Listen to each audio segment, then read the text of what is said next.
Hi guys, what's up? Welcome to my vlog. My name is Jeff. For today's video ay magluluto tayo ng masarap na ulam para sa ating dinner. Special paksiw na fish at nilagyan pa natin ito ng gata. Namasyal muna ako at namalingki na rin.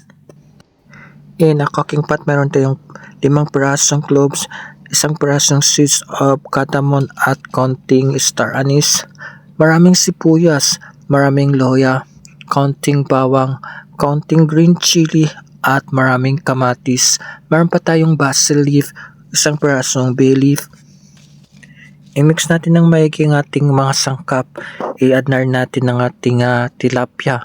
So, nilinis ko ito ng maigi. Maganda ng ating salt and pepper to taste. Magic syrup and vinegar. At lutuin na natin ang ating masarap na fish tilapiyang paksiw. Para sa ating coconut cream, meron tayong coconut powder. I-ready natin ito at i-dilute lang natin. Pag medyo naluto ng ating fish tilapia, i-add natin ang ating coconut cream. Creamy at masarap ang ating paksiw with coconut milk. Pag naluto ng ating fish tilapia, maganda ng ating gulay, sitaw and eggplant. Antayin lang natin itong maluto. For cold drinks, meron tayong so refreshing fresh lemon with mint leaves. Yung ating fresh mint, lemon and honey. I-blend lang natin ito. Blend it well at meron na tayong very healthy, so refreshing fresh lemon with mint. Para sa ating hot drinks ay meron tayong apple tea with fresh mint leaf. Maganda tayo ng ating tea seeds. Konti lang lalagay natin kasi strong tea siya. Yung ating ground pepper. Slice of fresh apple.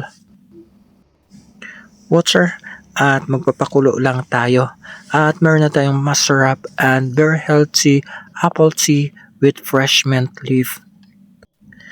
Ready na rin, luto na rin ang ating masarap na fish paksiw tilapia with creamy coconut milk. Ang sarap nito guys at marami pa tayong nilagay na gulay. Mag-ready tayo ng lagayan. Ito transfer natin ang ating special masarap na paksiw na fish tilapia with creamy gata. Meron pa tayong masarap na assorted fruits, mango, orange, banana, and apple. Kain tayo guys, ready na ang ating food para sa ating dinner. Mapaparami tayo ng kain nito. Let's enjoy the food. And thank you so much for watching and I'll see you guys for my next vlog. Bye bye. Ingat po.